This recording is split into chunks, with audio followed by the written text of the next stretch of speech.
इस टॉपिक को सीखने से पहले आपके पास एक छोटी इलस्ट्रेशन होनी चाहिए जहन में। वो है कि जब भी कोई चेंज आती है, change is called as stimulus, internal या एक्सटर्नल एनवायरनमेंट के अंदर इस स्टिमुलस को डिटेक्ट रिसेप्टर्स करते हैं और रिसेप्टर्स से ये इंफॉर्मेशन कंट्रोल सेंटर की तरफ जाती है। कंट्रोल सेंटर से देन जो है एक कंट्रोल सेंटर में आफ्टर इंटीग्रेशन या एनालिसिस या इंटीग्रेशन होने के बाद एक एप्रोप्रिएट कमांड इफेक्टर ऑर्गन्स तक आते हैं या इफेक्टर्स तक आते हैं and then effectors produce response. ये फ्लो चार्ट जो या डायग्राम वाला चार्ट ये जहन में होना चाहिए। कोई फिर रिफ्लेक्स आर को और रिफ्लेक्स एक्शन को समझने की जैसे एक थोड़ी हेल्प मिलेगी किस तरह से आप इसमें सबसे पहले कंपोनेंट्स देखें।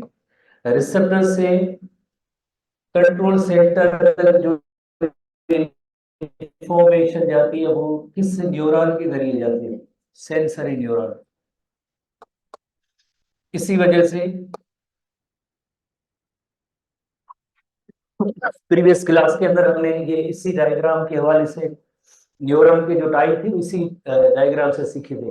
तो उसका एक पर्पस था जो आज ये हम सीख रहे हैं कि रिसेप्टर से इंफॉर्मेशन सेंसरी न्यूरॉन के जरिए कंट्रोल सेंटर में जाएगी और इधर कंट्रोल सेंटर में कौन सी न्यूरॉन का टाइप है, इंटर न्यूरॉन या एसोसिएशन न्यूरॉन या रिले न्यूरॉन भी कहते हैं।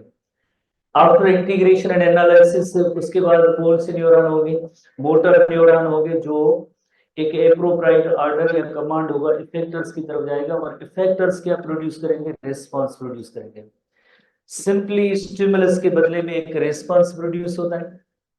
अब इसके अंदर आप कंपोनेंट्स देखें, यानी जो भी चेंज आती है उसको डिटेक्ट रिसेप्टर ने किया, रिसेप्टर से ये इंफॉर्मेशन सेंसरी न्यूरॉन के जरिए कंट्रोल सेंटर की तरफ गई, कंट्रोल सेंटर में उधर इंटर न्यूरॉन और जहां पे आफ्टर इंटीग्रेशन एंड एनालिसिस एक एप्रोप्रिएट कमांड होगा वो मोटर न्यूरॉन के जरिए इफेक्टर दे।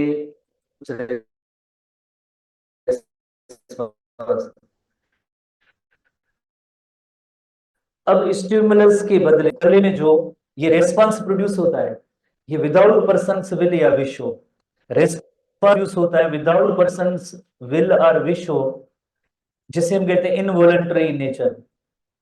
ऐसा रेस्पॉन्स जो विदाउट पर्सन्स विल और विश हो, ऐसा रेस्पॉन्स जो विदाउट पर्सन्स विल और विश हो, ऐसे रेस्पॉन्स को हम कहेंगे इनवॉलंटरी रेस्पॉन्स। जैसे फॉर एग्जाम्पल एक वॉलंटरी फॉर एग्जाम्पल मूवमेंट है, जैसे हम चाह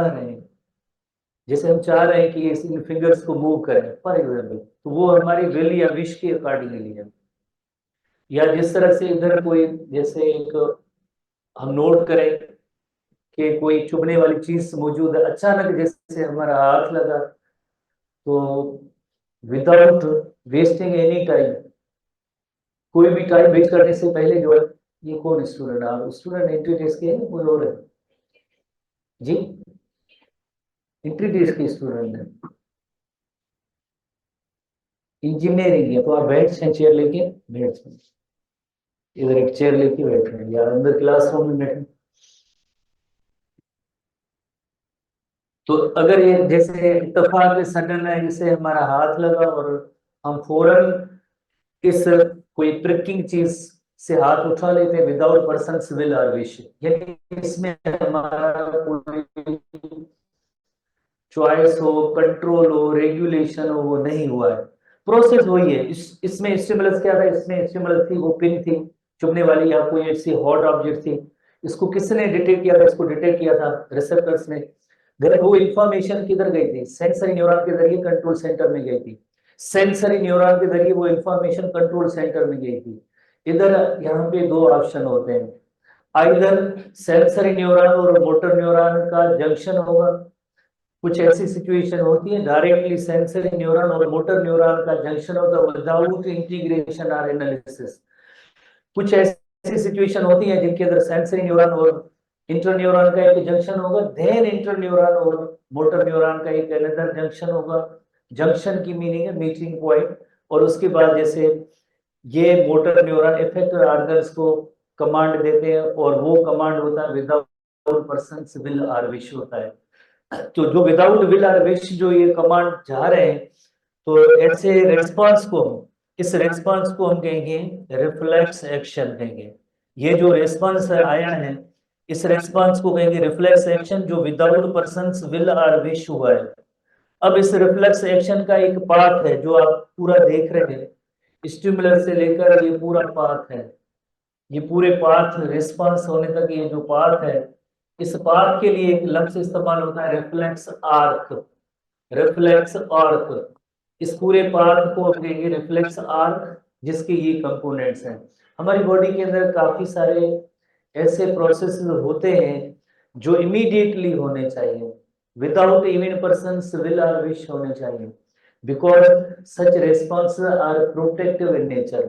जैसे फॉर एग्जाम्पल, अगर हम इधर कोई चुभने वाली चीज लगे, फिर हम अच्छा देखें क्या लगा है, अच्छा उसके बाद देखें अच्छा ये है, तो कितना टाइम जाया होता और वो उसका और भी ज्यादा डैमेज होता। अगर कोई हॉट ऑब्जेक्ट है, जैसे अगर हम कहेंगे पहले देखेंगे कौन सी हॉट ऑब्जेक्ट है, फिर हम हाथ उठा, हो सकता है हमें कोई फायदा मिले, देखते हैं हॉट ऑब्जेक्ट है पता नहीं क्या है। तो इस तरह से नहीं होता है। नेचर ने एक हमें निजाम दिया है, ऐसा प्रोटेक्टिव निजाम दिया है, अगर कोई हॉट ऑब्जेक्ट हो, बर्निंग ऐसी कोई जैसे कंडीशन वहां में मौजूद है, अगर वहां पे अगर हाथ लग गया या चुभने वाली कोई चीज हो, प्रिकिंग पिन हो या इस तरह की चीजें हो, नोकदार चीजें, तो फौरन जो है विदाउट पर्सन से विल आर विश जो है हम विथड्रॉ कर देते। या जैसे ब्लिंकिंग ऑफ आईज है, ऐसे जैसे कोई करते हैं तो हम ये आंखें फौरन झपक लेते हैं, तो ये किसी भी पर्सन की विल या विश की अकॉर्डिंगली नहीं होता। काफी सारे ऐसे प्रोसेस होते हैं हमारी बॉडी के अंदर जिनमें पर्सन का कोई विल कंट्रोल रेगुलेशन नहीं होता है, that actions are called reflex action. Hopefully इस थीम को आपने पढ़ा होगा। अब इसके कंपोनेंट्स हैं जो आपने याद रखना है, जिनकी एक सीरीज होती है, सीक्वेंस होती है, तरतीब होती है, एक ऑर्डर होता है। और ऐसे ऑर्डर वाले तरतीब वाले सवाल टेस्ट में बहुत ही ज्यादा बार प्रीवियस टेस्ट में आए हैं। उसके लिए जैसे हमने एक दो दिनों से यही फ्लो चार्ट इसको डिस्कस किया था, उसका रीजन यही है ताकि मल्टीपल टाइम आप इसको पढ़े देखें और इवेंट्स को भी देखें, पाथ को भी देखें, तरतीब से जो कंपोनेंट्स हैं उनको भी देखें, ताकि ये क्वेश्चन आप हल कर सकें। थोड़ी सी एक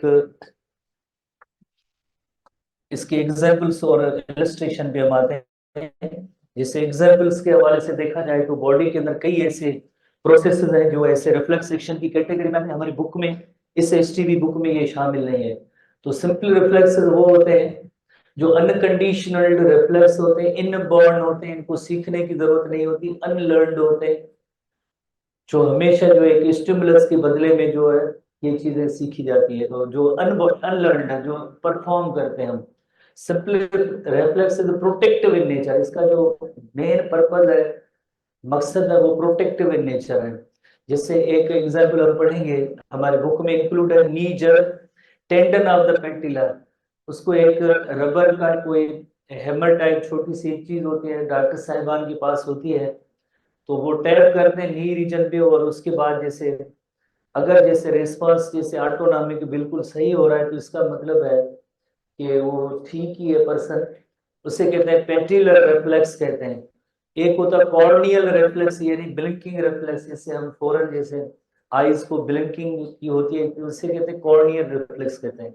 rapid withdrawal of the hand while burned और प्रिक्ड, अगर कोई हॉट ऑब्जेक्ट को हमारा हाथ टच होता है या कोई ऐसी कोई फ्लेम टाइप चीज है उसके करीब हमारा हाथ गया, तो हम फौरन हाथ उठा लेते हैं।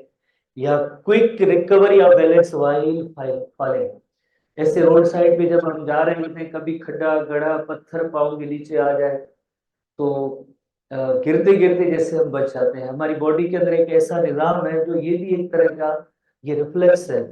कफिंग भी एक तरह से रिफ्लेक्स है, स्नीजिंग रिफ्लेक्स है, यॉर्निंग भी, ये सब रिफ्लेक्सेस होते हैं जो सिंपल रिफ्लेक्सेस की कैटेगरी में आते हैं। और अब से आते हैं एक और जैसे टर्म को सीखते हैं। एक ऐसे रिफ्लेक्सेस होते हैं जिन्हें कहते हैं मोनोसिनेप्टिक रिफ्लेक्स।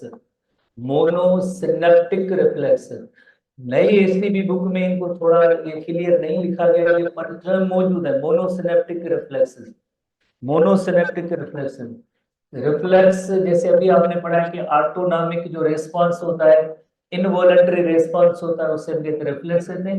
मोनोसिनेप्टिक, मोनो लफ्ज की मीनिंग होती है वन, सिनेप लफ्ज की मीनिंग होती है जंक्शन, एक जैसे जंक्शन या यूनियन हो न्यूरॉन्स के दरमियान, तो यानी इसमें दो न्यूरॉन्स इन्वॉल्व होंगे, इसमें जो है दो न्यूरॉन्स इन्वॉल्व होंगे। कौन से दो न्यूरॉन होंगे? एक होगा सेंसरी न्यूरॉन इन्वॉल्व होगा और दूसरा न्यूरॉन होगा मोटर न्यूरॉन। इंटर न्यूरॉन इसमें इन्वॉल्व नहीं होंगे। सेंसरी न्यूरॉन और मोटर न्यूरॉन इसमें इन्वॉल्व होगा, इंटर न्यूरॉन एग्जाम्पल नहीं होगा। और इस मोनोसिनेप्टिक रिफ्लेक्स का एक एग्जाम्पल है नी जर्क। मोनोसिनेप्टिक रिफ्लेक्स का एग्जाम्पल है नी जर्क। ये थोड़ी देर पहले जैसे हमने पॉइंट नोट की थी, जैसे पेटिलर रिफ्लेक्स, जैसे ये पेटिला पार्ट होता है यू नो वेरी वेल, और इस तरह से ये लोअर लेग है, और इधर जो टेंडन होते हैं, tendon, tendon you know very well कि बोन टू मसल की कनेक्शन होती है। तो इधर जो है डॉक्टर साहिबान के पास ऐसे एक थोड़ा सा रबर टाइप है कि टैपिंग करने का एक छोटा सा इंस्ट्रूमेंट होता है। तो जैसे इसको हिट करेंगे तो उसके बदले में ये होगा कि ये एक न्यूरॉन होगी, न्यूरॉन की कैटेगरी होगी जिसका नेम होगा सेंसरी न्यूरॉन।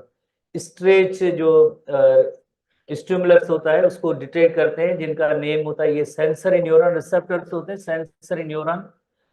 सेंसरी न्यूरॉन ये मैसेज लेके आगे जाएंगे, किधर जाएंगे? स्पाइनल कार्ड की तरफ लेके जाएगी। स्पाइनल कार्ड की जो अरेंजमेंट है वो इस तरह से होती है कि ये सेंसरी न्यूरॉन इस एक तरफ से जो है ये आया, स्पाइनल कार्ड के अंदर एंटर हुआ, और दूसरी तरफ से ये होगा कि इधर से ही एक मोटर न्यूरॉन, इधर से ही एक ब्रांच निकलेगी मोटर न्यूरॉन की।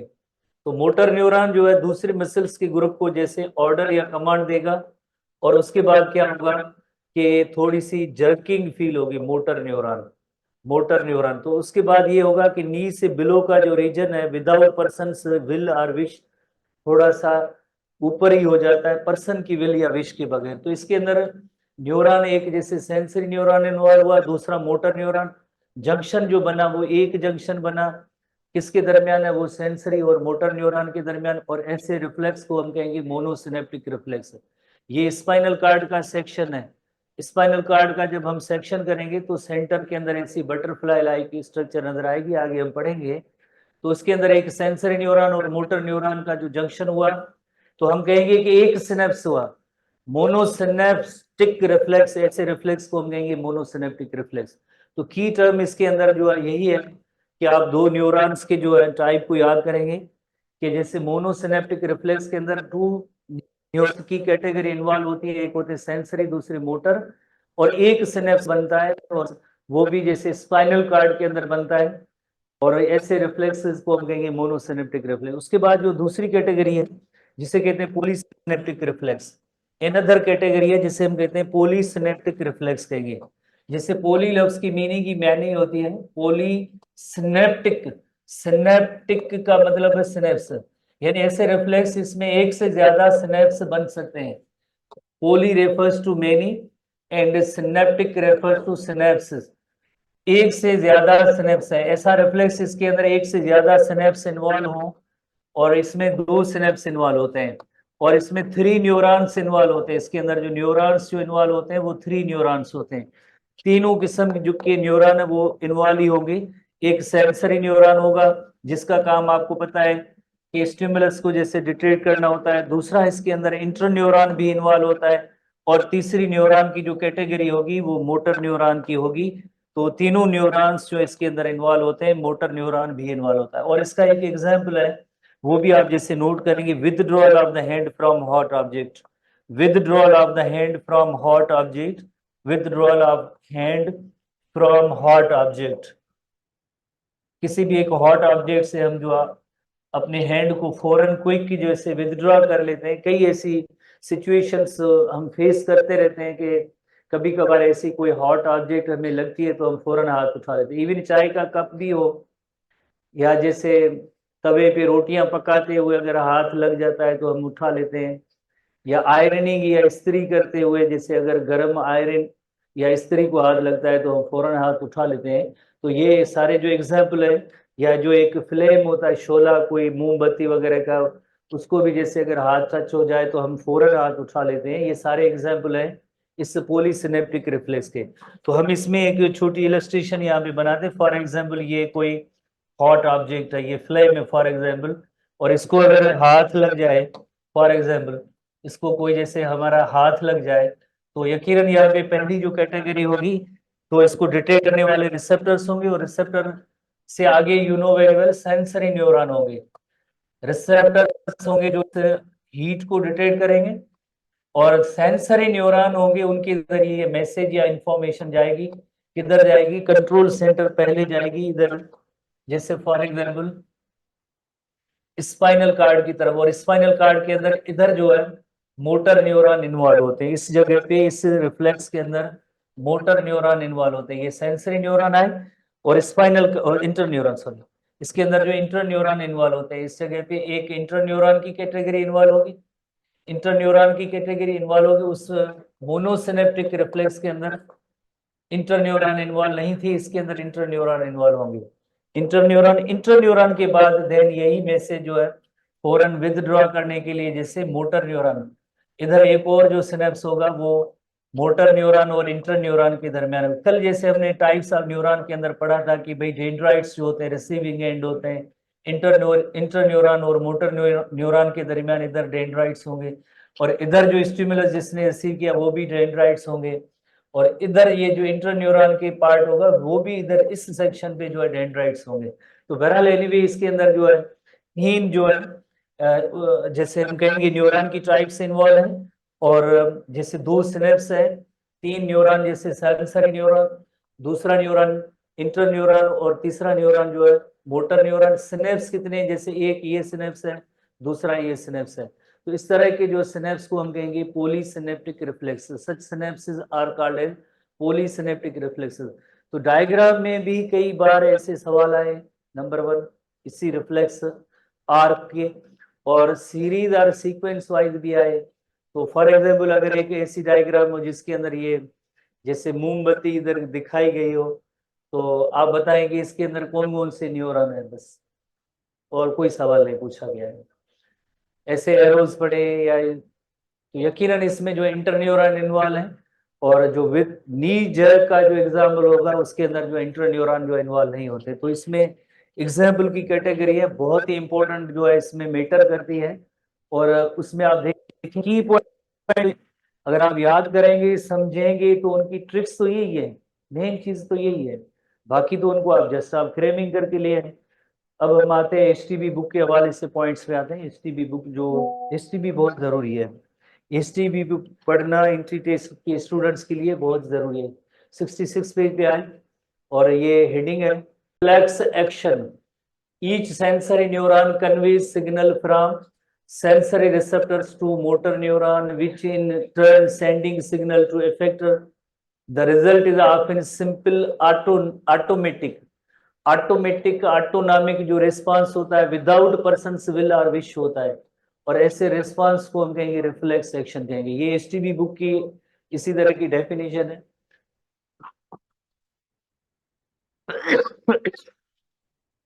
और इस डेफिनेशन के अंदर डायरेक्टली जैसे सेंसरी और मोटर न्यूरॉन बताए, हालांकि इंटर न्यूरॉन भी किन किन जगहों पे इन्वॉल्व होते हैं, बट ये दो नैरो सेंस की जैसे डेफिनेशन है। Pathway along which impulses are transmitted, तो पाथ तो आपने जैसे पढ़ा, सबसे पहले स्टिमुलस था और रिसेप्टर्स ने उनको जैसे डिटेक्ट किया, फिर सेंसरी न्यूरॉन थे वो इंफॉर्मेशन लेके आगे जा रहे थे कंट्रोल सेंटर की तरफ। दो ऑप्शन थे, या तो इंटर न्यूरॉन उसमें इन्वॉल्व थे या नहीं थे, आगे मोटर न्यूरॉन। तो ये पूरा पाथवे कहलाएगा। इस पाथवे को हम कहेंगे सिंगल टर्म देंगे reflex arc, along which the impulses are transmitted from receptor to effector। Receptor से लेकर इफेक्टर तक जितने भी इसके अंदर कंपोनेंट्स इन्वॉल्व हैं उसे हम कहते हैं कि ये इसका जो है रिफ्लेक्स आर्क। आर्क का मतलब ये इसका पाथ है। एक छोटी इलस्ट्रेशन देखेंगे और इसमें अगेन कोशिश करेंगे कि इसके जो कितने टर्म्स हैं, वो कंपोनेंट्स हैं, वो आप ध्यान में रखें। जैसे फॉर एग्जाम्पल इस पैटर्न में सवाल होते, कोई स्टिमुलस है, स्टिमुलस को डिटेक्ट रिसेप्टर्स करेंगे, रिसेप्टर से ये सेंसरी न्यूरॉन के जरिए इंफॉर्मेशन, ये जैसे फॉर एग्जाम्पल ये स्पाइनल कार्ड का सेक्शन है, क्रॉस सेक्शन है स्पाइनल कार्ड का, स्पाइनल कार्ड या ब्रेन जो है सीएनएस की कैटेगरी में आते हैं। तो ये इंफॉर्मेशन चली गई किधर चली गई, इधर कंट्रोल सेंटर के अंदर आई, और इधर एक इंटरन्यूरॉन इन्वॉल्व होते हैं। इंटरन्यूरॉन के बाद then motor neuron, motor neuron command या ऑर्डर देंगे इफेक्टर्स को, और इफेक्टर्स ने रिस्पांस प्रोड्यूस किया। ये पूरी जो सीक्वेंस है वो रिफ्लेक्स आर्क की सीक्वेंस है, रिफ्लेक्स आर्क के ये पाथवे जो उसके कंपोनेंट्स हैं। जैसे थोड़ी देर पहले हमने एसटीबी बुक में पढ़ा था कि रिसेप्टर से लेकर जो है रिस्पांस जो प्रोड्यूस होता है उसके अंदर जितने भी कंपोनेंट्स होते हैं वो सब रिफ्लेक्स आर्क के कंपोनेंट्स होते हैं। तो इस तरह से एक लाइक फर्दर जो पॉइंट है कि एग्जाम्पल भी पढ़े, मोनोसिनेप्टिक और पॉलीसिनेप्टिक के एग्जाम्पल भी पढ़े ताकि आपको ये चीजें याद हो जाए। उसके बाद example of human reflex include the familiar knee jerk and pain withdrawal reflex, यानी simply withdrawal of the hand from hot object, या कोई एक जैसे पिन लगे या कोई ऐसा कील वगैरह होता है जो हमें अगर पाँव में चुभे किसी भी जगह पे तो फौरन जो हम ये अपने पाँव को या हाथ को उठा लेते हैं, तो ये पेन विथड्रॉल रिफ्लेक्स है। Pain withdrawal reflex use one of each neuron type, आप समझेंगे एक neuron, one of each type यानी 3 न्यूरॉन्स इन्वॉल्व है इसमें, वन ऑफ ईच टाइप यानी 3 न्यूरॉन्स इन्वॉल्व है, सेंसरी न्यूरॉन भी इन्वॉल्व है, देन इंटर न्यूरॉन भी इन्वॉल्व है, और देन मोटर न्यूरॉन भी इन्वॉल्व है। तो वन ऑफ ईच टाइप का मतलब होता है कि हर एक की किस्म एक ही है, तो यानी तीनों न्यूरॉन इन्वॉल्व है। Reflex of this sort do not require the internal, ये बुक में नहीं किस पे तो इसके अंदर इन्वॉल्व है पर ब्रेन सेक्शन इन्वॉल्व नहीं है, ठीक है। Reflex of do not require the interneuron तो इसके अंदर इन्वॉल्व है पर ब्रेन इन्वॉल्व है। मेन जो पॉइंट है कि वो सिग्नल या मैसेज ब्रेन तक नहीं जाएगा, स्पाइनल कार्ड तक जरूर जाएगा पर ब्रेन तक नहीं जाएगा। although the we know the other pathway inform the brain of the pricked finger, और भी जैसे जाहिर पाथ होंगे, जैसे फॉर एग्जांपल जैसे मेरी नजर इधर है और इधर कोई जैसे पेनफुल कोई ऑब्जेक्ट मुझे लगती है या कोई हॉट ऑब्जेक्ट है तो ब्रेन तो इन्फॉर्म हो जाएगा ना, तो उधर तो इस इंफॉर्मेशन को कन्वे करने के लिए और भी जैसे न्यूरॉन और मैकेनिज्म मौजूद है। पर withdrawal of the hand from hot object होगा तो उसके अंदर उस वक्त जो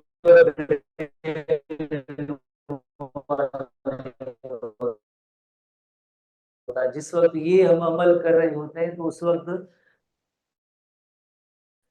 ब्रेन इन्वॉल्व या कोई टचिंग ऐसी हुई है जिसकी वजह से फौरन हमने हाथ उठा दिया। तो ये एग्जांपल है नी जर्क का, जो मोनोसिनेप्टिक रिफ्लेक्स बुक में ऐसी हेडिंग्स नहीं है।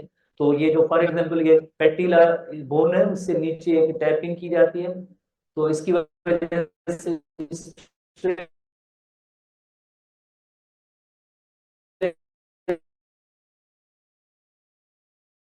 इधर इन मसल्स को ऑर्डर या कमांड देंगे, कॉन्ट्रेक्शन होगी और फौरन ये सेक्शन लोअर लेग जो होता है थोड़ा सा ऐसे, जैसे पहले देखे ऐसे ही पड़ा था, उसमें एक जर्क प्रोड्यूस होता है, ये नी जर्क कहेंगे। और ये एग्जांपल होगा उससे हम कहेंगे मोनोसिनेप्टिक रिफ्लेक्स, ऐसी कैटेगरी होगी तो उससे हम कहेंगे मोनोसिनेप्टिक रिफ्लेक्स। दूसरा एग्जांपल है पॉलीसिनेप्टिक रिफ्लेक्स है। पॉली लफ्ज का मतलब है मेनी, हाउ मेनी, एक से ज्यादा। जैसे फॉर एग्जांपल ये कोई हॉट ऑब्जेक्ट है,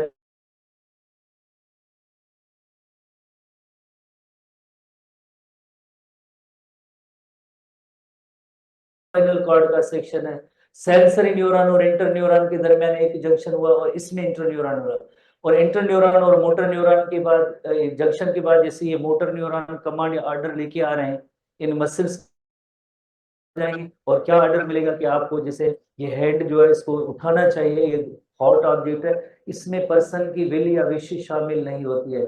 ये मैसेज ब्रेन तक गया ही नहीं, ब्रेन जरूर अवेयर जरूर कि भाई ये हॉट ऑब्जेक्ट है और इसमें पेन आगे इस तरह से हो सकता है, कोई चीज गर्म लगी है, अवेयर जरूर हो सकता है, पर ये जो अमल हुआ है इस अमल में जो है ब्रेन की इन्वॉल्वमेंट नहीं है।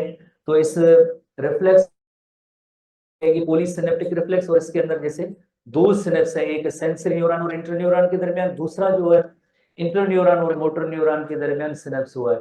This type of reflexes are called as polysynaptic reflex कहेंगे। कल हमने इसका आगे देखेंगे।